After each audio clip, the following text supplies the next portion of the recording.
Hello and welcome back to another episode of Podcast Demastered, a place where we celebrate our love for all things nerdy. I'm Wade. And I'm Chelsea.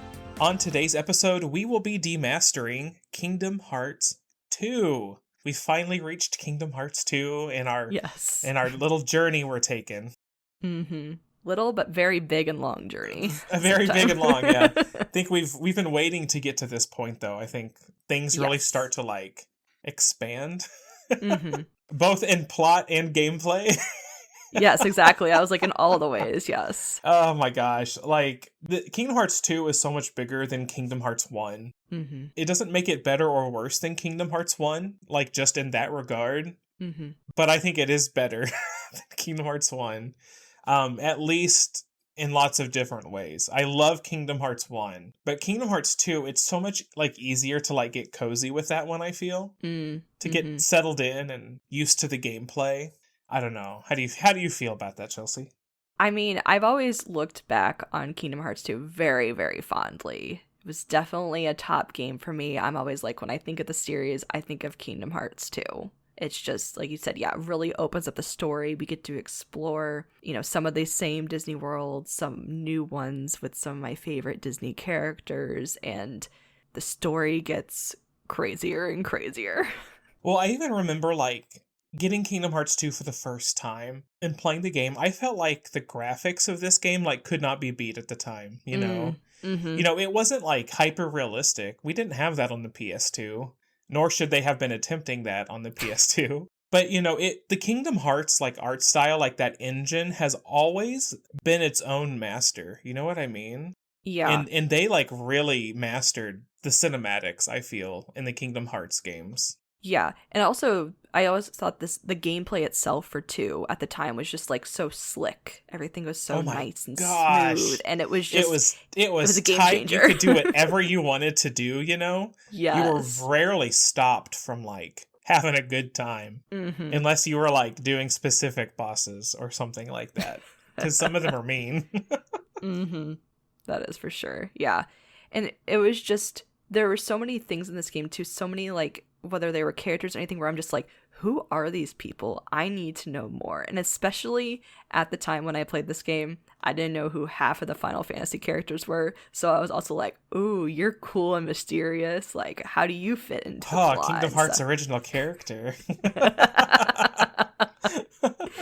Yeah. But, there's a lot of Kingdom Hearts original characters in this game specifically. Yes. We always talk about, or the world always talks about the whole convoluted plot. It's hard to understand in Kingdom Hearts lore and stuff. Well, 2 is kind of where, that triggers a little bit. You really open up the lore, they expand the lore, lots of different directions. But again, I have never agreed with the concept that Kingdom Hearts is difficult to understand. As long as you play the games from, beginning to end, it's not hard to understand. If you, try to jump in the middle, yeah, you're going to be huh?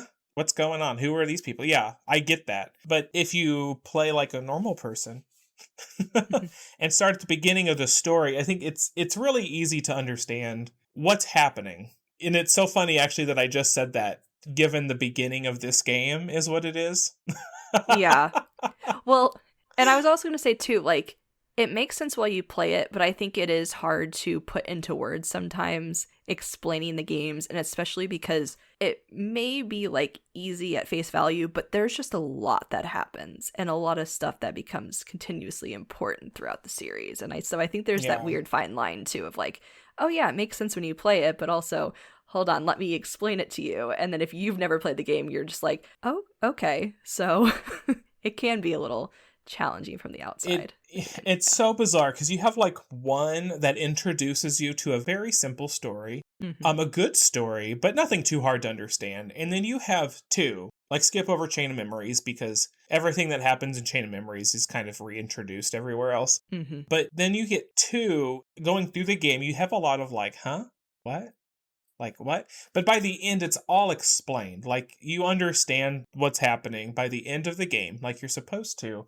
And then we enter the weird period of Kingdom Hearts after that, where you're always oh, the next game is Kingdom Hearts 3.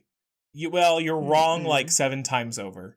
Yep. Because you have, expanding out from Kingdom Hearts 2, you have all of these other games that they're not side stories. They are important to connecting everything that leads into Kingdom Hearts 3. It's like the culmination of all these other games. And it was just wild living through this era of like another Kingdom Hearts game, and you're like, I understand where this takes place in the timeline, but you won't understand the importance of it until after you finish the game. It's like, no, this is not a side story. Stop calling them that. It's not. It's not. Because everything is brought back up either in another quote-unquote side game or directly into Kingdom Hearts 3. And in some rare cases, Kingdom Hearts 2 alludes to those things as well. Yes. So. But I think what else is special about this game, too, is like we kind of hinted at, the beginning is interesting because you start the game and you're like, okay, we all know how this game should start. Well, not quite. Well, I'll tell you how it does start. Yes. With an amazing cutscene that showcases Kingdom Hearts 1 and Chain of Memories to another amazing song. Correct. That's how it starts. You're right. That's how it actually starts. But where then, it matters. But then you're like, these characters you just like did stuff with, they're gone. And you wake up with a new character in a new world, surrounded by things that you don't know. Which I remember when the game came out, all the forums were like, am I still playing Kingdom Hearts? You know? Yeah. Because like, who is Roxas? Who is this kid that we're like, where's Sora? Yeah. It's like, it's cool, but at the same time, like, I miss Sora, and why? Well, we will understand. We'll get there, yeah. Yes. But I think this is probably a good point where we can kind of do our plot summary. Traditional, very long plot summary. Yes, this is a long one, guys. It's longer than the last two. And it's crazy because most of it is the beginning. It's the tutorial section. That is true, yes, we will cover the whole game. So if you all are ready, let's jump into this gigantic plot summary. Let's do it. Okay. Our new story begins with a new face. Roxas. Roxas wakes up in his home in Twilight Town with 7 days left of his summer vacation. Roxas and his friends, Hainer, Pince, and Olette, try to make the most of their final days of summer break by getting summer jobs to go to the beach, exploring their town, and competing in a one-on-one combat tournament known as Struggle. Throughout these days, Roxas experiences weird and sometimes supernatural events around him that seem to focus on his existence.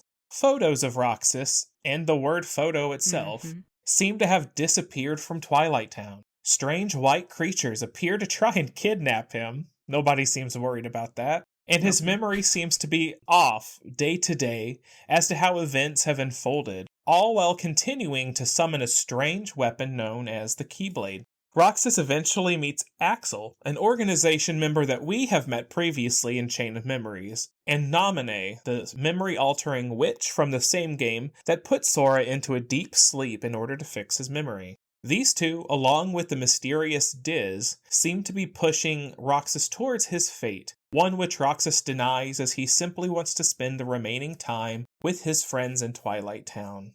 This beginning portion is just so, like, melodramatic and depressing, my goodness. Yeah, I was gonna say, it is depressing. It's just kind of sad. It is.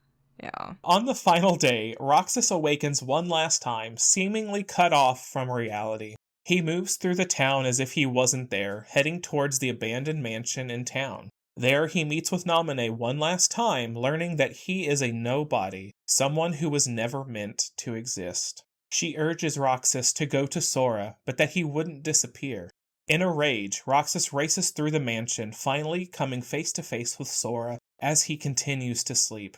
Diz mocks Roxas, noting he is nothing but a tool, as Roxas gives in with the iconic line, "I guess my summer vacation is over." That's so and sad. you cue the music and the title sequence, and it's like, you just spent, 4 hours with Roxas, you know? And invested it's just in this character, and it's like, goodbye. Invested, because you start and you're like, I don't know who Roxas is, I want Sora. And then you're like, but where did Roxas go? You know, it's so sad. Yes. We'll see Roxas again, but we have happier moments ahead of us. Okay.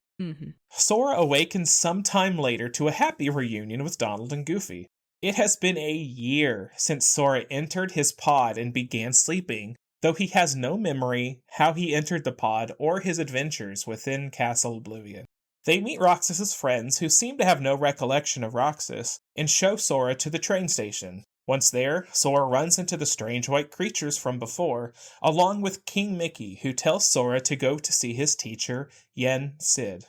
Upon arriving, the crew meets Pete, who had been working for Maleficent behind the scenes to create a bigger army of Heartless. Yen Sid teaches Sora, Donald, and Goofy about the Nobodies, the strange white creatures. When someone loses their heart to darkness, a Heartless is created, and the body that is left behind, if the heart was strong, turns into a Nobody.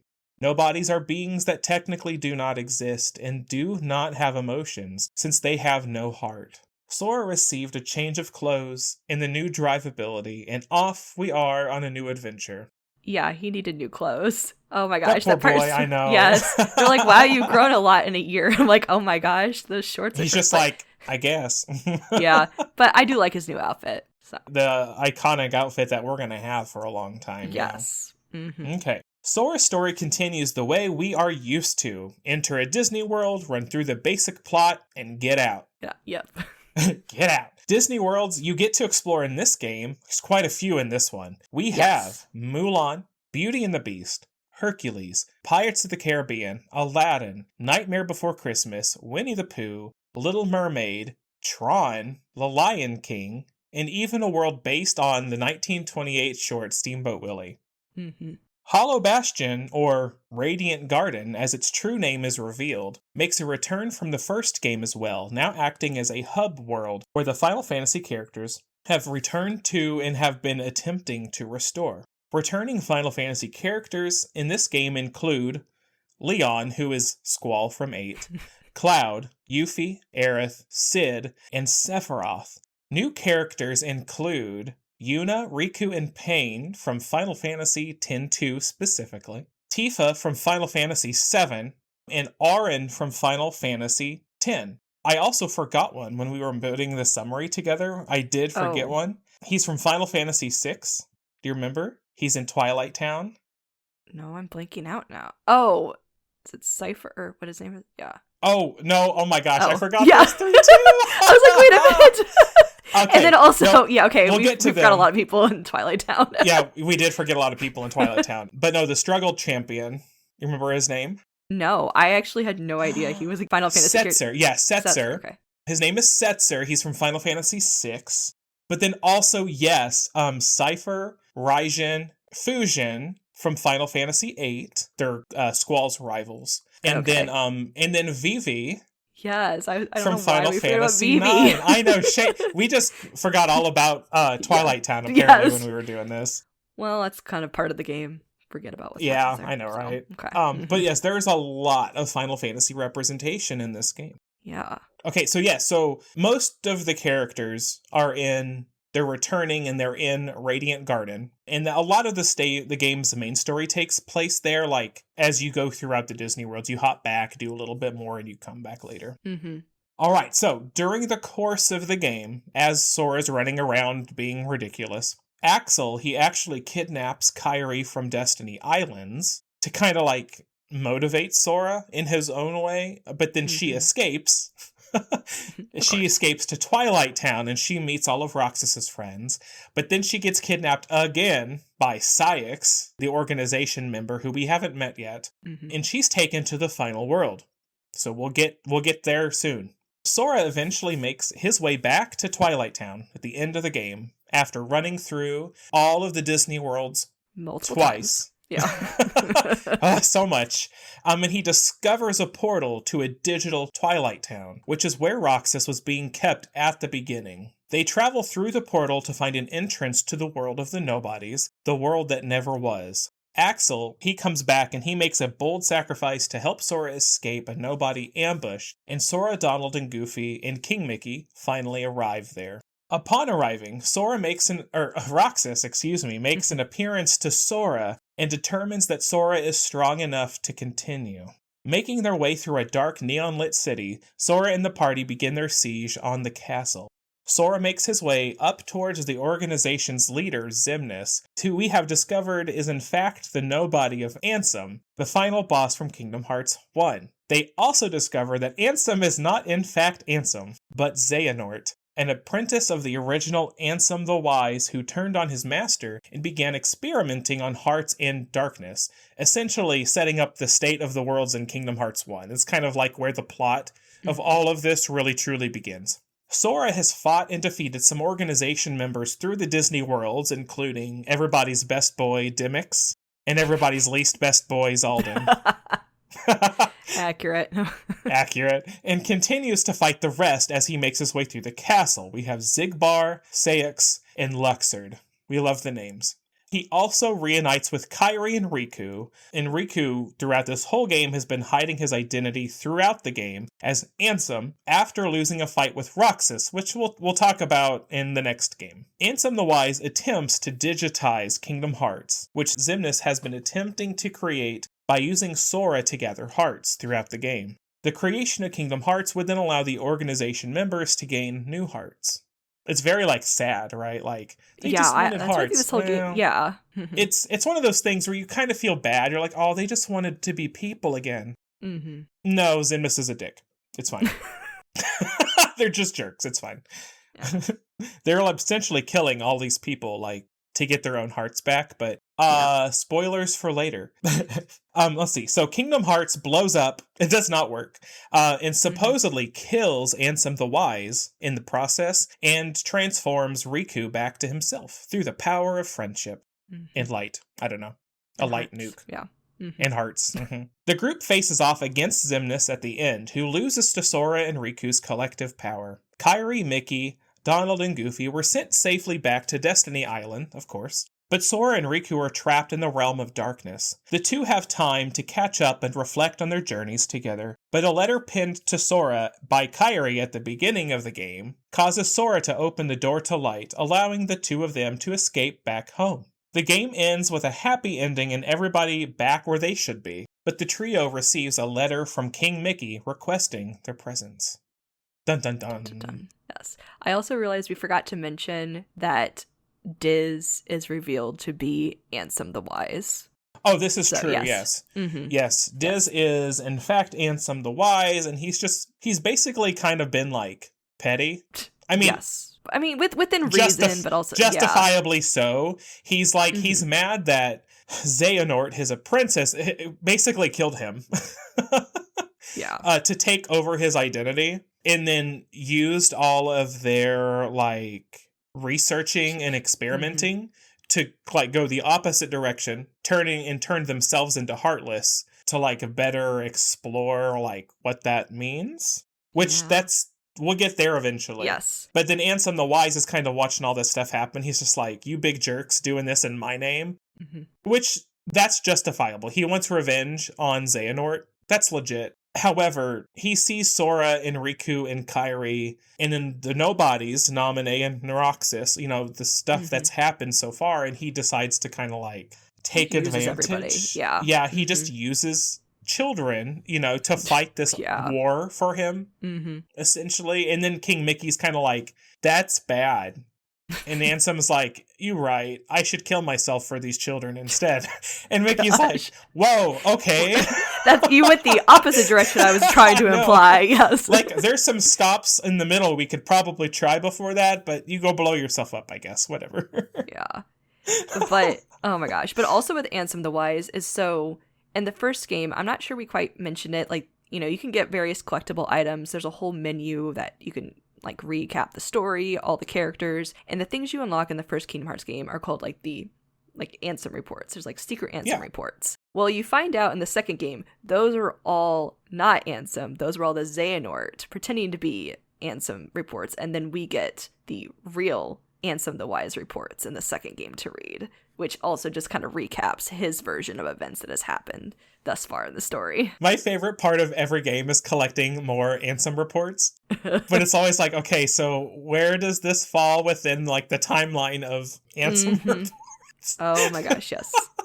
Even in 3, like we just keep collecting like Ansem reports. It's like, well, these were like Ansem Seeker of Darkness, like Xehanort, and these were actually Ansem the Wise, and these were later, and these were before, and Well, and then, like, especially when you get the reports out of order, you're kind of like, sure, I'm gonna kind of infer what you're talking about there. But then once you read them all in order, you're like, okay, it's a cohesive story there, but it can be, I never read them until like I've collected all of them, because making like the game gives you what it wants to give you. It's very Kingdom Heartsy. It's like, well, you're gonna learn this, and now you're gonna learn this, and oh my gosh, and now you're gonna learn this. Like, no, I'll just read them in order. It's fine. Yeah, it's okay. No, I'll just wait till the end. Yeah, which and there's like a lot of wealth information in there. I mean, that's also helpful too. If you want to learn about the characters from like the Final Fantasy games and stuff, it gives you blurbs and tells you what they're from. Yeah, if you choose to read that.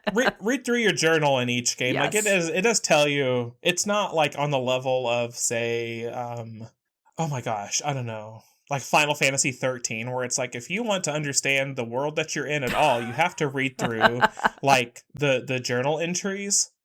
It's not that bad. Reading through the journal in each Kingdom Hearts game does give you a lot of valuable lore that, like, you don't not know. It just better puts it in front of you. Yeah. And also it's true for people who aren't, like, super Disney nerds. Like, it does help you with some of those Disney characters as well. And it's always fun. It's got fun facts with, like, learning about Disney characters, because it gives you some, like, meta information. It tells you, like, when this movie came out or when this character was introduced, which is just like, oh, that's fun. You know, like, tie it all in together. Okay. Yeah, exactly. And it can be really helpful if, you know, because Kingdom Hearts 2 is a very large game. It's not completely open world, but I mean, it really is. It's just like, it's a lot bigger than bigger. Kingdom Hearts 1 is. Yeah, like open spaces and stuff like that. Yeah.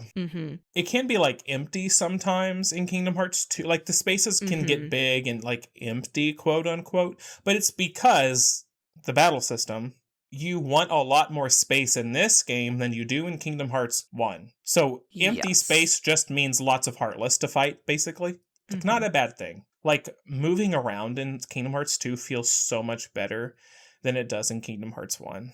Oh my gosh. Yeah. It's so funny that I weirdly have mixed feelings looking back, because we've been, like, going through these games in order. And when I revisited the first game, I'm like, the game is so clunky. It's hard to get used to, but it's almost because it makes you slow down. In a lot of ways. And like, you really have to think carefully about what you do. Here, they're just like, it's action. Go. It's epic. Yeah, go, hurry. Defeat like 10,000 enemies in 10 seconds. You know, in Kingdom Hearts 1, you, like, Sora can dodge roll. He can jump, which gets upgraded to a high jump, which, oh my gosh. And then he can glide. Like, not bad. And even the super glide in Kingdom Hearts 1, like, it's faster. But, like, I don't know, you can just kind of, like, move in one direction. It's not great to turn, but they do update his basic stuff. But in Kingdom Hearts 2, Sora, his new clothes, give him the ability to transform into drive forms, which is, like, one of the best things Kingdom Hearts has ever done. Which, on top of, like, Sora's costume changing color and design, like, absolutely, he gets new, like, Keyblade abilities. Like, you have, the first one you unlock is Valor, which is focused on physical attacks. His costume turns red. You get a second Keyblade. Oh my gosh, you get to dual wield. Cool. And you just beat the crap out of things. Like, that's it. Yeah. From Valor, you get the ability to jump higher. But you get to, as you level the Valor ability up, that second, or that jump ability, it also strengthens. So Sora can jump really high by the end of it. Yes. We get Wisdom Form, which is blue. It's just one Keyblade, and it's more focused on magic, but you get to shoot magic out of your Keyblade. So it's more like ranged. And then the fun thing, like when you first activate it, is that Sora in Wisdom Form, he does not walk. Yes. He like slides around on the ground. He's like gliding, but not really. And it's kind of hard to control. It's like he's sometimes. On ice skates, kind of. It is kind of like he's on ice skates. It's really fun, but you unlock the ability to, like, I don't know, like dash. Yeah, I was gonna say like dash, through the air, which is one of my favorite abilities in the game. Because when you level it up, like the distance Sora gets on a dash, holy cow! It's like a quick step. It's like, pachoo, like you're teleporting, kind of. Next, we have, I'm skipping Limit because I'll talk about that later. Next is Master Form, which is yellow. Back to 2 Keyblades, except he holds one Keyblade, and the other Keyblade is kind of like controlled telepathically. Yeah. Which, when you unlock Master Form, you're like, oh my gosh, that's really cool. Now, his movement is very aerial.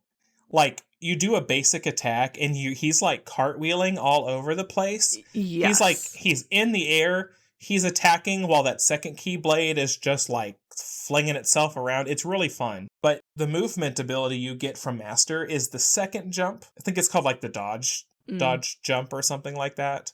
Yeah. But you just tap jump twice and he like curls into a ball and like spins. Yeah. Oh my god, like that's kind of like my like mental twitch in this game. Like I don't like regular jump, I just tap twice really fast and you just shoot off in that direction. I mean, he's gone. Yeah. He's gone. Oh my gosh. And then so the next one, I'll talk about Limit Form now. The second to last form, kind of, is called Limit Form, and it was added in the final mix version of the game, which is, it's kind of like a throwback to Kingdom Hearts 1 Sora. His movement becomes god-awful. Oh, yeah. He runs slower, he jumps like regular Sora does, and he gets dodge roll, which does not like move him faster. It's not helpful after you get all the other not cool helpful, no. ones. Yeah. But his abilities while he fights, though, his clothes, they turn like the same color as Sora's clothes from the Kingdom Hearts 1 game. Just like with the design of Kingdom Hearts 2. It's kind of cool. Yeah. It's kind of neat. But his abilities are actually all of Sora's abilities from the first game. It's pretty neat, but they're not terribly helpful. But it can just be fun to do, I guess. Yeah. I don't know. Well, it also brought me back to Chain of Memories with that. Yeah, that's true. Yeah. And then the last one is Final Form, which you unlock close to the end of the game. Final Form is quite wild, really. Crazy. I mean, yeah. Sora's outfit turns like white, silver, it like glows. He is like it's like wisdom God form. mode. It's kind of like God mode, yeah. He's pushed himself up off the ground. He's kind of like floating, and his 2 Keyblades he gets, they float behind him. He does not use his Keyblades physically. They're all in full like telekinetic command. And they do things while he is in this form. This form unlocks your ability to glide in this game, so it's a must. It's a definite, you need it. And while Final Form is gliding, the 2 Keyblades are spinning around him, like deflecting things. When he jumps, I love the jump for Final Form. It's huge. It's so far into the air, but he like pushes himself up off the ground, and the Keyblades kind of like span out horizontally, but like rotate crazy. Like they spin around him and just knock everything away. And then his fighting style is just, oh my gosh. It's a lot of fun. It's chaos and it's great. Yeah.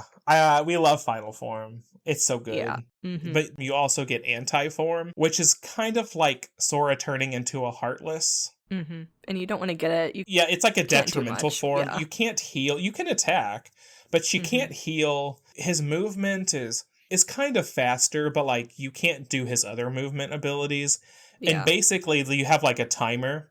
Like you have to stay in the form for so long and survive. Like it's sorry, you tried to do this too many times. You gotta work it off a little bit. The animations I really like in the form. They're fun. Like how he hangs off an edge. He hangs by his foot. Oh, I have not noticed that. If you didn't know that, yeah, he hangs off of his foot and then like cranes his head up to like look at the camera. So you see like the little yellow eyes. Creepy horror monster. Yeah. No, that's really what he turns into. Yeah. It's fun to play as, but like there's bad things to it. Like you can die really easily in that form. But yeah, so the dry forms, they unlock so much potential within this game. In the combat, oh my gosh. Yeah. It's so good. Well, and that's why like there's so many ways to play in this game. Like you can solely focus if you want to like really work and level up all the drive forms and stuff. You also do have summons again in this game, and we get quite a few. Some of them are very weird to me. I didn't mess with them too many times because I'm just I don't touch the summons. They're to me they're not very useful, and they also they chaotic. Use my precious like they take the dry form to use, don't they? I'd rather dry form, thank you very much. Mm-hmm. But, I mean, you get some cool ones. I mean, like, some return, like Genie, he comes back, which he does a fun thing where he, when he is summoned, he transforms into one of Sora's dry forms that he has. Yes. And his abilities depend on the dry form he is in. Like, that's funny. That's neat. Yeah. But you also get Chicken Little. Chicken Mm-hmm. Little. You get Stitch. Heck yeah, Stitch. Mm-hmm. Who's the last one? I'm missing. There's Peter Pan. Oh, and Peter Pan. Yeah. Mm-hmm. Is that it? There's not that many. Like, there's not as many as one. But I'm like, there could be more, and I just didn't play them. But at least I remember those. Yeah. Yeah, the summons from 2 and on, like, they always put them in the game. Sometimes they're not called summons. Mm-hmm. But the concept of like summoning Disney characters, they're in all the games, but they're not always very useful from here on out. Yeah. But we'll continue to cover them as we go. Mm-hmm.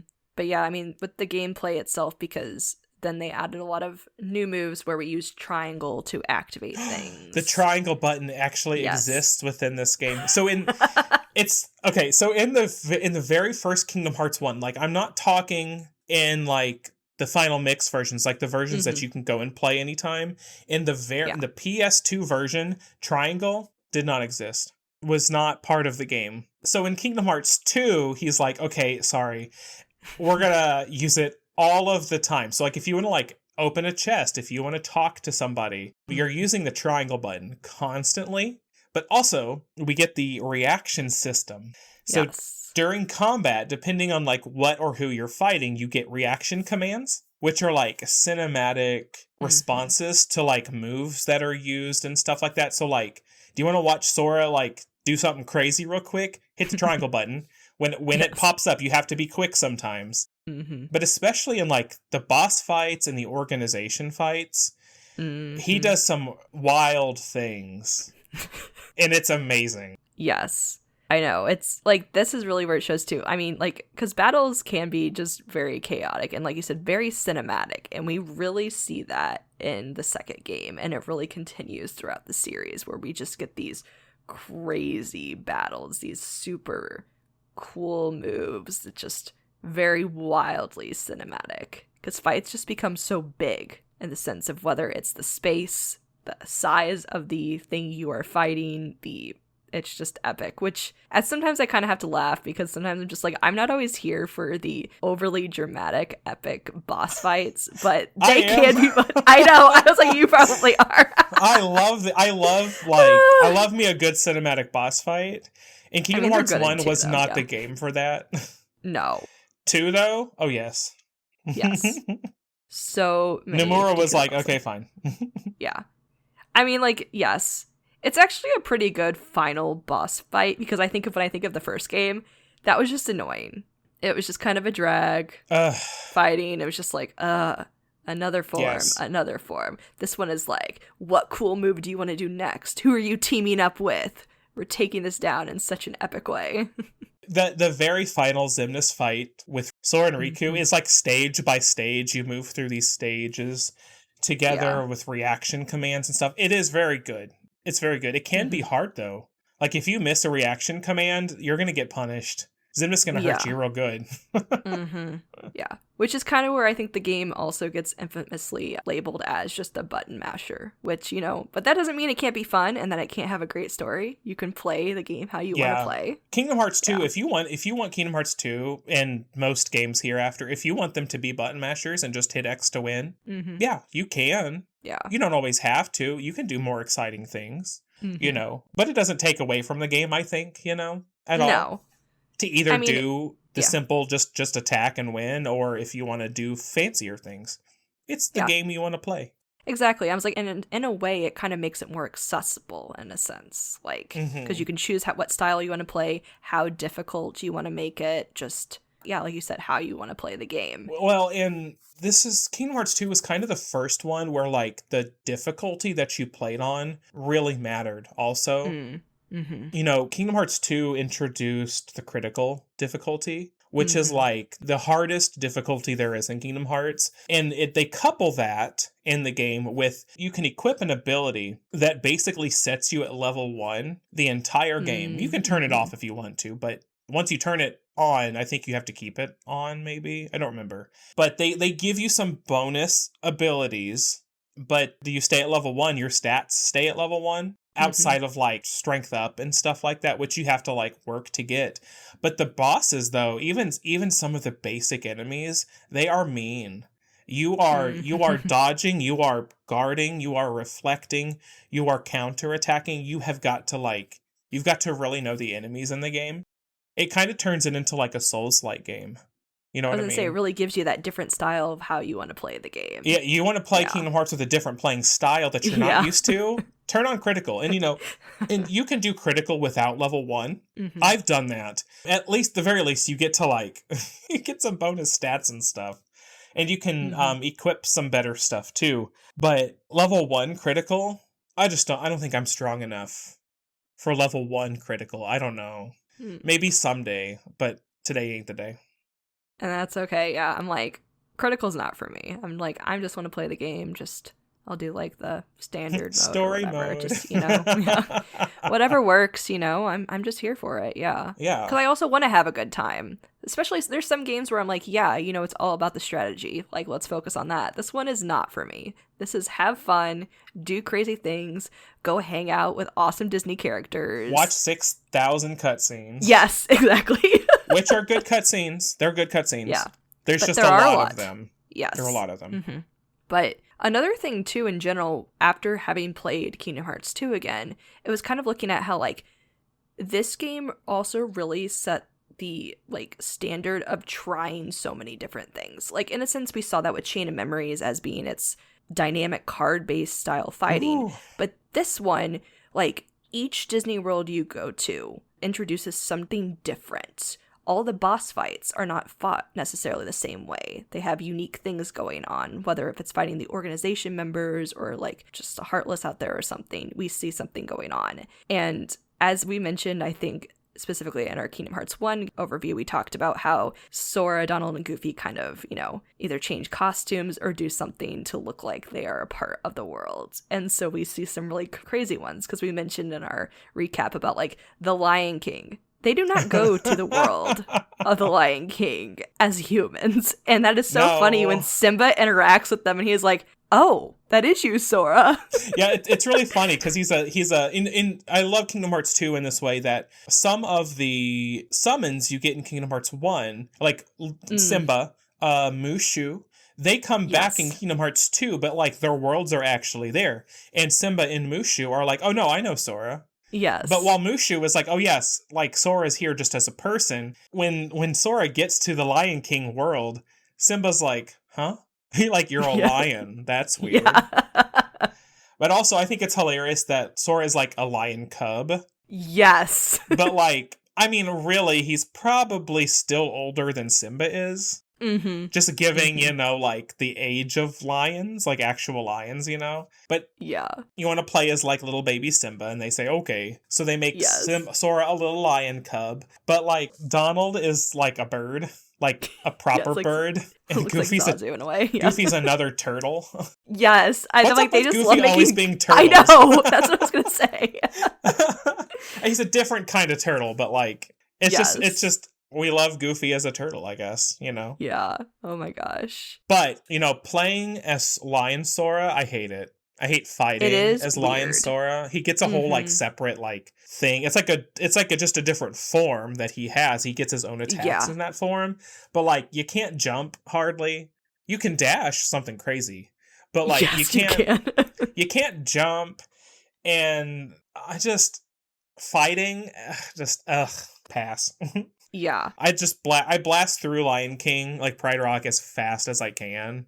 Because I hate playing as Lion Sora. I do. Yeah, it's a weird time. And that story kind of drags on. Because, like, it tries to, like, in a lot of ways, we are recapping the movies. But sometimes it's kind of like, oh, let's just add in some more melodramatic things. Yes. Yeah, like the story in the Lion King realm is, like, specifically like the last third of the movie. Mm-hmm. Like just Simba being mopey. We have to like motivate him to go not be mopey and kill Scar. Mm-hmm. And then it's like, okay, we do that, but then the second time we Mm-hmm. come back, it's like, okay, well, Simba's still More mopey. mopey, yeah. Scar is back. We have to kill him to kill Scar again. It's like, oh my god, shoot me in the face. Mm-hmm. Yeah. But it's an interesting mechanic and something, to see It's and to something play as a different, lion yeah. cub. Yeah. Mm-hmm. But you know what I love? I love going to Nightmare Before Christmas because like one he has his like scary form, that he gets in Kingdom Hearts 1. Yes. But in Kingdom Hearts 2, you get to go to Christmas Town. And in the final Mm-hmm. mix version of the game specifically, they give Sora a Christmas outfit, but it's still very Yes. Tim Burton inspired, where it's still black. Mm-hmm. And I adore like Santa Sora. And the fact Yes. that like you can like when in this game, when you're either Nightmare Before Christmas version, and you turn into a drive form, it does not like fully update Sora, but it gives him something little to like reflect his like his drive form. Like with his Mm-hmm. Halloween Town version, like his mask changes color or it changes Mm. form. And then oh no, I can't remember how the Christmas Town one changes. But they're little things that change his outfit to match the color of the form that he's in, and I like that a lot. Mm-hmm. Yeah, and that's what's cool about going. It's like we are revisiting that world because we've already been there in 2 other games, but this one, like you said, it's expanded a little bit more that we get to go to Christmas Town as well, and we can go back and forth between them, which is fun. And then we see new places, like we get to fight alongside Mulan. Mm-hmm. Yeah. In Pirates of the And then Caribbean, which was yes. weird. It's so weird. Also, it is such a dark story. And I laugh about this game too because this isn't this is not a teen-rated game. So the fact where they try to like skirt the edges of things that happen, because like Pirates of the Caribbean is a PG-13 movie, and they include so many things. You're like, you see people die, people get shot. They do their very best to keep things like kid safe friendly. Yeah. In Kingdom Hearts 2 specifically. Mm-hmm. They get to Kingdom Hearts 3 and they don't really care anymore. Yeah. Which it's whatever, but it's so funny because you introduce, you're like, okay, everything is like, typically an animated movie or something. We've seen that, it's kind of more geared towards kids. Nope, we're adding Pirates of the Caribbean. We're adding the plot from the first movie. Yeah, and it's also our first game that we get like a live action world, Mm-hmm. We get Tron as well, but Tron does not exist in the real world. Mm-hmm. So it's easier to like manage that. It's all made up and silly, but the very dark pirates, it's a mood shift, both like it is. color theory wise and also like tone wise. Yeah. Well, and also too, like, it's not like Sora gets necessarily like more realistic or anything. Like, our characters are still pretty much how they are. They're just interacting with the live action these like real people who were like, we live in a world where terrible things happen, and what are you doing? Yeah. But that's also one of those things too where they really try to incorporate like a unique game mechanic, because since this is the first where it's all about the treasure and that stolen treasure where the pirates can turn into like their skeleton form. So when you're fighting these different pirates throughout, if you're like in the area where it's either like the moon is showing or not, and showing more of their like human form or skeleton form, and you have to time things appropriately to actually take or sometimes it's so damage. annoying because like sometimes they just don't want to leave the like shadowy area. Yes, it drives me crazy. Mm-hmm. Much prefer Kingdom Hearts 3 pirates, but I mean, we'll get there. They went far and beyond expectations, I think, for pirates in Kingdom Hearts 3. Holy cow. Well, in 3 in general, there's definitely a lot to be discussed, but we will save that for when that time comes. But as for Kingdom Hearts 2, we also get, I think we'll just mention it now. Let's just get it off our plate. Atlantica, man. And like, I can appreciate what they were going for, but like, so Atlantica in Kingdom Hearts 2 is not a regular world, okay? Mm-hmm. You get like literally like one area that you actually go to, and the rest is all cutscenes. But it's a music based, like a rhythm game, but it's not even a rhythm game. No. You're timing button presses when certain things happen in the cutscene, and you get like a gauge that goes down to where you hit it, and it's like, okay, but the things don't always line up rhythmically, which for me, No. that destroys my soul. I'm like, I'm not feeling the music. I'm staring at the screen Staring. really intently to watch, like to jump on that button. The cute thing is that they incorporate a lot of songs and moments from the first movie. Mm-hmm. You get your Under the Sea, you get your Part of This World, but there's also original songs. Original songs, yes. Yeah, which the cute part of that is that they often have Sora, Donald, and Goofy singing with Ariel. That's cute. Mm-hmm. Yeah. The songs aren't great, which is whatever. It's a side game. As far as this is concerned, it's whatever. Yeah. Mm-hmm. But the problem is that they revamp the story from the movie, which is also what the plot of the Kingdom Hearts 1 Atlantica is based on. Like, without Prince Eric, you take out Prince Eric, but it's the same plot, Mm-hmm. Yeah. So, like, the whole thing with Ursula and getting Ariel to sign a contract and take over the sea, like, it's the same thing. So it's very awkward. Because it's like, does Ursula know Sora, Donald, and Goofy? Because we killed her already. Yeah. Like, weird, Yeah. But also, like, you can't just go to Atlantica and get it all done with. No. You have to, like, unlock abilities and magic and this and that and the other to, like, continue the story there. Mm-hmm. So, I don't know. Yeah. I absolutely loved that world. When I first played this game, I was obsessed because I was like, these songs are ridiculously funny. I love it. This is first time through, so different. For sure. Mm-hmm. Yeah. Yeah.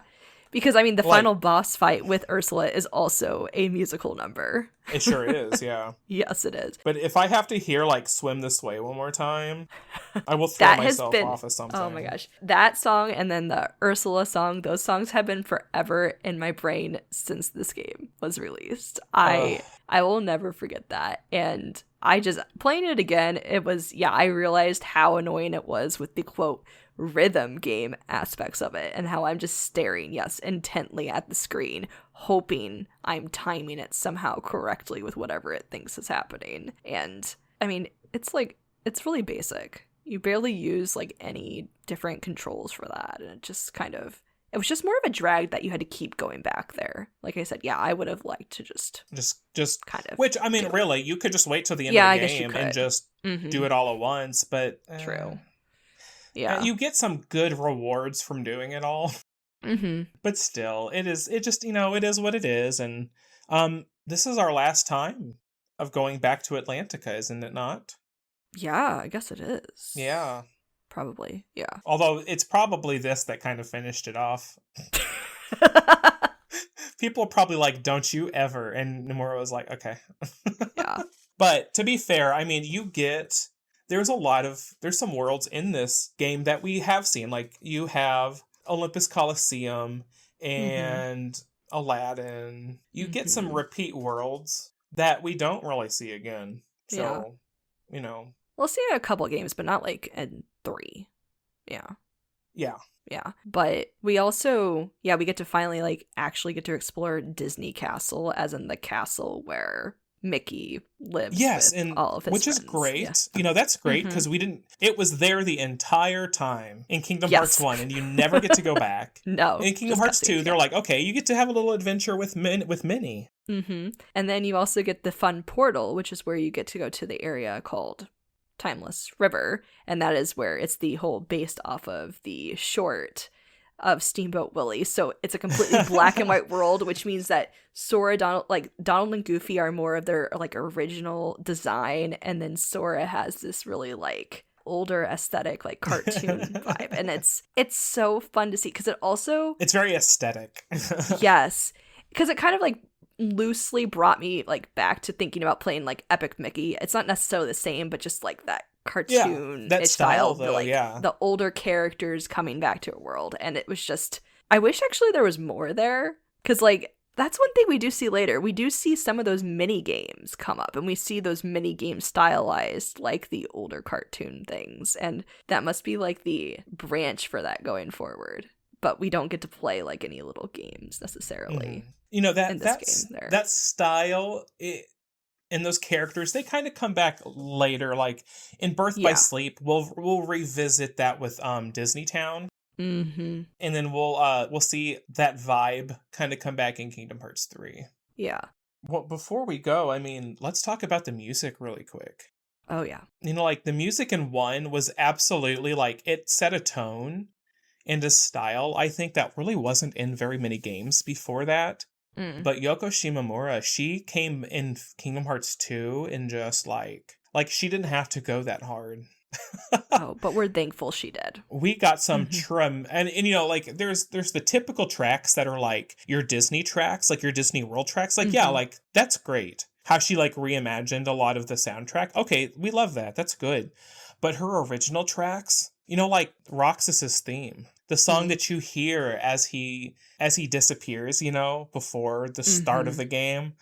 Oh my, like there are so many title tracks of Kingdom Hearts 2 that have continued into the rest of the series just because they're that good, and they hold so much emotion in those scenes, you know? And there's times where like there'll be scenes happening in other games where you'll hear motifs come back that make you recall like, oh, like there's lots of Roxas related things that'll sneak in his theme, and you're just like, oh my goodness. And there's so much to go too. Like in every other game from now into the end, there are so many tracks that are just they'll blow your socks off. Yes, I will just forever love the music. I think one track, which I don't think I've actually talked about on any of our episodes, that always gets to me is specifically the music in Hollow Bastion. That music like has a permanent effect on me of just like, it's so eerie, uncomfortable, and it always makes me hate being there. Anytime I'm like, even oh, when you just the finish dread the with world, you finish the world, you've done everything, and you're just still just there, and you're just like, something's gonna happen. Yes, yeah. Like I hate that music. At the same time, I love it because it is so good at evoking. It is like emotions quintessential to Hollow Bastion, Radiant Garden. It's so like it's built in. It is, yeah. Yes. And then, of course, I think we kind of alluded to, but as in, like, you know, there's an opening music number, which includes a wonderful Utada song. And then, of course, we have to close out the game as well with Utada again, which I don't know why that ending just hit me harder the second time playing. Like, it's such a really heartwarming experience just having our group back together, just seeing Kairi and Riku and Sora. I know. Well, you know, if you've never played Kingdom Hearts, you could play Kingdom Hearts 1 and Kingdom Hearts 2 and really just be done if you wanted. You know, it's kind of a complete story. Yeah. But in the first game, if we're talking about theme songs, you have Simple and Clean, or the Japanese version, Hikari, which is just light. You have that in Kingdom Hearts 1, which is very much like the dawn. It's the start of the day. It's the start of the story. And that's enough right there to make you emotional. And then you have the Kingdom Hearts 2 soundtrack, which is Sanctuary, or the Japanese Passion. And growing up, it was often alluded to being like the dusk, the end of the day, you know. In those two songs, they fit together so incredibly well. They carry over the feelings from Kingdom Hearts 1 throughout Sora's journey to the end, where it's kind of like, it's a happy ending. We've finally gotten through it. I can go to sleep now. Yeah. And it's, and you know, we don't get that many new theme songs in Kingdom Hearts. You know, like you have your 1 and 1, you have your 1 and 2, and then for the next several games, they'll just kind of switch back and forth between the two. It just kind of depends on like the timeline that it's taking place in or the characters that the game affects. They use the same 2, and then in 3, we finally get new ones, but in 3, we get 2 new ones. Yes. Like, hey. Utada was like, let's do it. Yeah. But yeah, I mean, this game is a whirlwind. There is so much, and you can keep playing. Like I said, like there's additional boss fights. There's so much other content, and how open the world is. There's so much collecting there's the gummy you ship can stuff, do too. yeah. Oh, the gummy ship. The gummy ship in 2 is improved from Kingdom Hearts 1. It's better, but I don't want to stay there forever. But I'm like, honestly, for a lot of this one, I passed the controller over to my husband, and I was like, do the gummy ship stuff, and he was like, okay. Like, and if he wasn't home when I got to a new world, I was like, oh, I have to do the gummy ship stuff. Yeah. And we don't get Gummy Ship stuff back until 3, which, cool. Awesome. Yeah.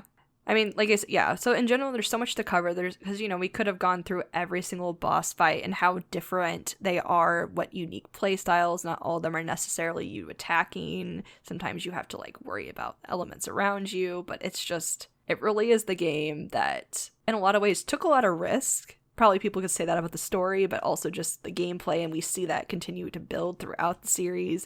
New ways of fighting, new ways of just interacting with the world. And there's still plenty more to come. Oh my gosh. Yeah, so between 2 and 3, let me see if I get my numbers right here, okay? So there were 6 more games to talk about before we hit Kingdom Hearts 3. Yes. The next game we'll talk about, 358 over 2 days, which was for the DS. Like, 358 over 2 days is less of a game nowadays and is more just like a movie you can watch on the collection. Yes. Going back to play 358 over 2 days is not important, I don't think. I think the way, like, they structured it out as a movie, I think, and that's fine. If you can play the game, I think that's cool. But it's definitely a DS game. It doesn't have voice acting. It's all text-based. And, I mean, just imagine playing, like, Kingdom Hearts 1 on the DS in the full, like, 3D world environment. It's special. It's special. Yes, it really is. But we should probably wait to talk about that. Of course, yes. In that video. I'll get ahead of myself real easily here. But yeah, well, there's so much Kingdom Hearts, and it's very exciting to talk about. Oh my gosh, there is. But of course, listeners, we're not just a Kingdom Hearts podcast. We have plenty of other things to come. It's getting close to Alfred Hitchcock's birthday, and as you know, we also do a Hitchcock movie around Halloween as well. We have lots of things to come. But listeners, let us know if there's something that you would love for us to talk about that we haven't talked about yet. Or another game series you want us to venture into once we eventually get through all that Kingdom Hearts has to offer at the current moment. Absolutely. But with that, I think that'll do it for this episode. And that's it for another episode of Podcast Demastered. If you enjoyed hanging out with us today, don't forget to follow and subscribe, leave us a review, and tell a friend. If you have an episode idea, send us an email at demasteredpodcast@gmail.com. You can follow us on YouTube, Instagram, Blue Sky, and Facebook at Pod Demastered. Thanks for listening, and tune in for the next time we demaster our favorite things on Podcast Demastered.